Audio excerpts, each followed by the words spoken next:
नमस्कार साथियों, आज एक बहुत ही गंभीर और महत्वपूर्ण विषय पे आप सबसे चर्चा करना चाहता हूं। राष्ट्र क्या है? हमारे वेद पुराणों में महर्षि महाज्ञानियों द्वारा ये कहा गया है कि राष्ट्र एक संयुक्त विरासत से बनता है। उसमें यह भी उल्लेखनीय है कि राष्ट्रीय धर्म से बड़ा होता है। तो राष्ट्रवाद क्या हुआ? राष्ट्र के प्रति लगाव की भावना राष्ट्रवाद है। लेकिन आज मैं आप सबसे ये क्यों बोल रहा हूं? क्योंकि मेरे कुछ चंद सवाल हैं जो आज मैं आपसे पूछना चाहता हूं।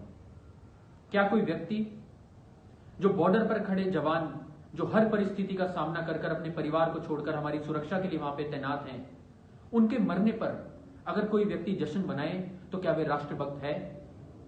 कोई आदमी इंडियन आर्मी की सीक्रेट इंफॉर्मेशन को लीक करे, ऐसी इंफॉर्मेशन जो सिर्फ केंद्रीय मंत्री और सिर्फ इंडियन आर्मी के चीफ के पास हो सकती है, हालांकि जो पायलट भी उस मिशन पर जाते हैं उनके पास भी आखिरी मोमेंट तक ऐसी कोई इंफॉर्मेशन नहीं होती, उसको 3 दिन पहले किसी को व्हाट्सएप पर लिखकर भेज दे, क्या वह आदमी राष्ट्रभक्त हो सकता है?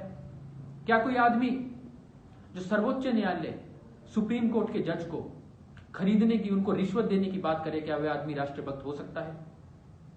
क्या कोई व्यक्ति जो किसी बीमार व्यक्ति, खासतौर पर जब वो बीमार व्यक्ति केंद्रीय मंत्री हो देश के, उनके जल्दी मरने की दुआ करे ताकि रात को 9 बजे उसके शो को टीआरपी मिले, क्या वह व्यक्ति राष्ट्रभक्त हो सकता है?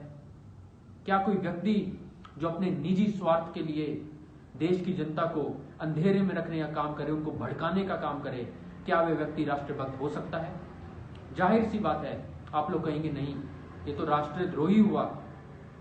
लेकिन नहीं, मैं आपको बताता हूं, भाजपा की, भारतीय जनता पार्टी की जो राष्ट्र भक्ति और राष्ट्रवाद की जो परिभाषा है, उसमें यही सब काम करने वाला व्यक्ति राष्ट्रभक्त है।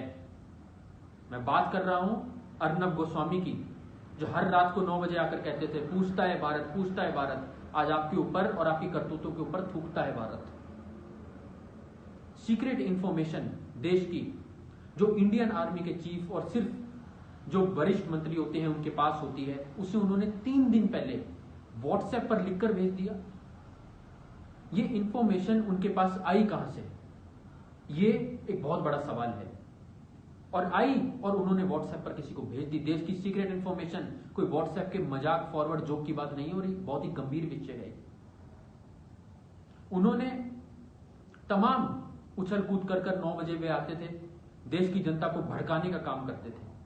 अपनी व्हाट्सएप चैट में उन्होंने लिखा कि अर्थव्यवस्था डूब गई है, बुरा हाल है। लेकिन एक बार भी क्या उन्होंने 9 बजे आकर देश की अर्थव्यवस्था के बारे में बात करी? कोविड में जो 1500 किलोमीटर लोग पैदल चले, क्या उनकी उन्होंने बात करी? एक मध्यम वर्ग और एक छोटे वर्ग का जो व्यापारी है, क्या उन्होंने उसकी बात करी? बेरोजगार युवा की क्या उन्होंने बात करी? नहीं। उन्होंने सिर्फ देश की जनता को, देश के लोगों को भड़काने का और एक दल, एक राजनीतिक दल को, जो आपको पता है कौन सा दल वो है, उसको फायदा पहुंचाने का काम उन्होंने करा।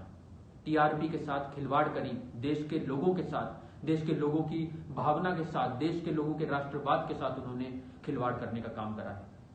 अभी आप लोगों के हाथ में है कि आप किस राष्ट्रवाद के साथ खड़े हैं।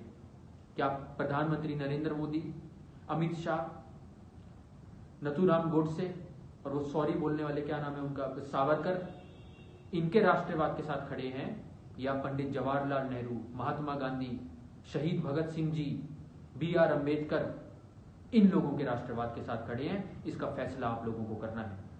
क्या आप ये अंग्रेजों की गुलामी करने वाले लोगों के साथ में खड़े हुए हैं जो आज कारपोरेट की दलाली कर रहे हैं देश के अंदर, या फिर आप देश के लोगों के हितों के लिए लड़ने वाले और अंग्रेजों के खिलाफ स्वतंत्रता संग्राम में अपना सहयोग देने वाले लोगों के साथ में खड़े हैं? इसका आपको फैसला करना पड़ेगा। अपनी राष्ट्रवाद की, राष्ट्रभक्ति की परिभाषा का आज हमें, देश के लोगों को, युवाओं को फैसला करना पड़ेगा। जय हिंद, जय किसान।